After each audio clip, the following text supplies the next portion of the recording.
আজ থেকে প্রায় 750 বছর আগে ঝাড়গ্রামের রাজা রূপনারায়ণ মনদেবের রাজত্ব এই সমস্ত এলাকায় বিস্তার করেছিল।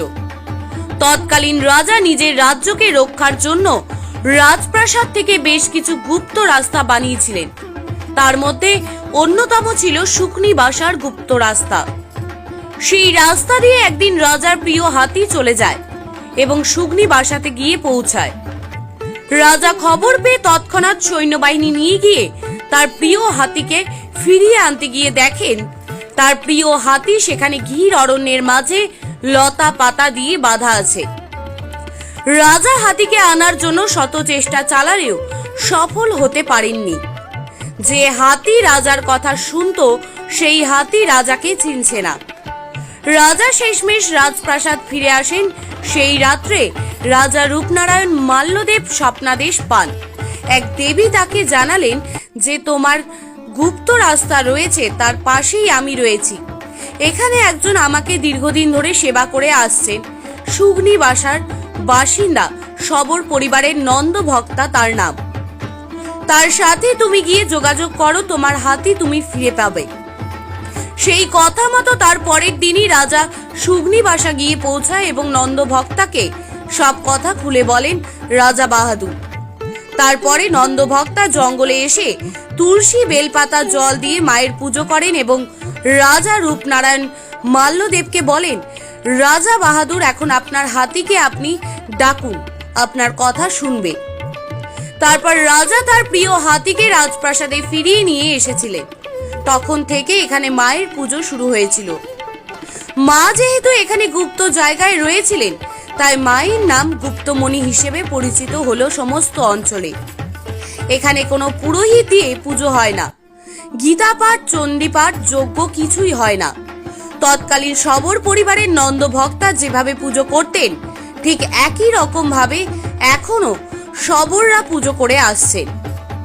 দুর্গা পুজোর সময় এখানে ঘট বসিয়ে পুজো হয় এবং যে মূর্তি এখানে আবির্ভাব হয়েছিল সেই মূর্তিকে পুজো করেন সবররা। কথিত আছে এই মন্দিরে আজও সন্ধ্যায় নিমজ্জিত হয় অন্ধকারে। মন্দিরের ভিতরে কোনোদিন আলো জ্বালানো হয় না।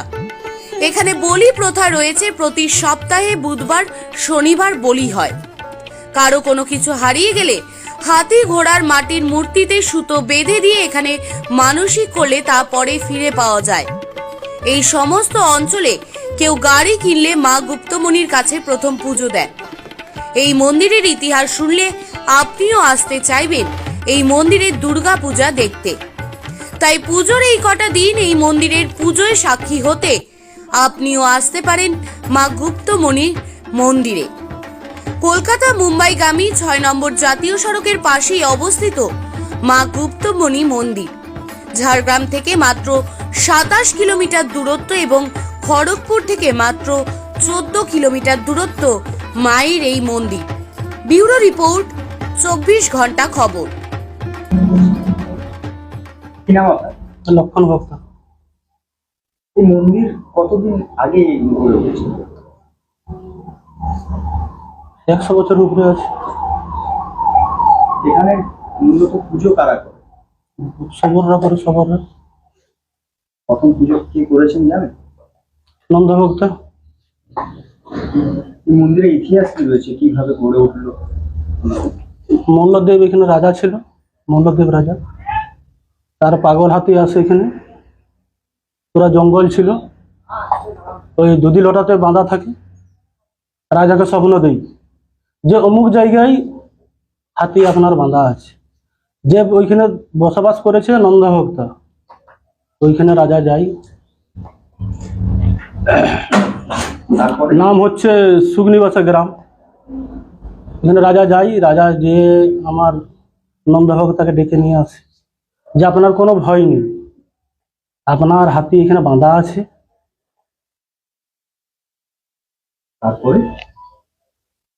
তারপরে রাজা ওই অনেক দূরে থাকে, নন্দ ভক্তা আসে পূজা টুজা করে। রাজাকে বলছে আপনার হাতি ডাকুন, আপনার হাতি চলে যাবে। এই কি মায়ের কি স্বপ্নাদেশী? হ্যাঁ, স্বপ্ন দোষেই। স্বপ্নাবলী কি রেখেছেন মা? পুজো কিভাবে হয়? বসু স্বভাবে। কারা পুজো করে? বসু সভা মানে লতা। এখানে কোনো ব্রাহ্মণ না ব্রাহ্মণ দিনে শুধু লতা দিয়ে পূজা হয় বসু সভা। কিভাবে পুজো হয় মানে চণ্ডীপাঠ গীতা পাঠ? না গীতা পাঠ টাঠ বাবারা যেইভাবে পূজা করে তারাই আমরা সেইভাবেই পূজা করি। তো এখন কি সেই পুরোনো দিনের মতো পুজো হয়? হ্যাঁ এখন আরো বেশি হচ্ছে লোকজন। আগে যেমন শোনা যেত যে রাজ আমলের রাজারা এই পুজোয় অংশগ্রহণ করতো। হ্যাঁ আমার বাবারা যেত প্রসাদ টসাদ দিলে দিয়ে আসতো, যে অম্ববতী, দুর্গা পূজা, মকর সংক্রান্তি। এখন আর রাজ পরিবার এই রাজা নাই, রানীমা আছে আর রাজার 2 ছেলে আছে, এখন আর আসে না আর আমরাও যাই না। সেই পুরোনো কথাতেই পুজো হয়। হ্যাঁ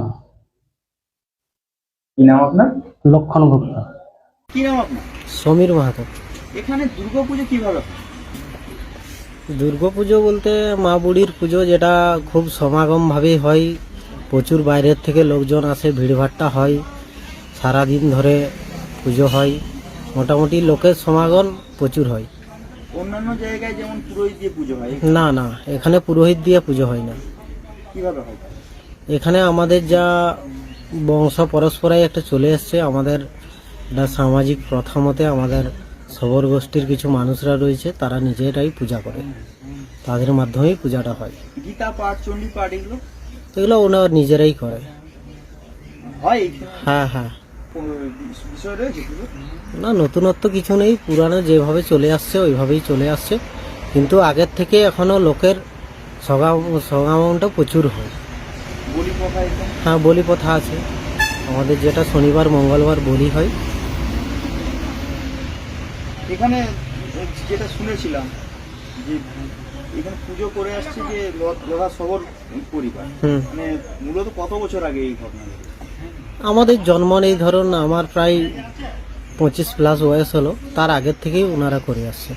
কিছু জানেন এর ইতিহাস কিছু? না, এর ইতিহাস কিছু জানা নেই। কি নাম আপনার?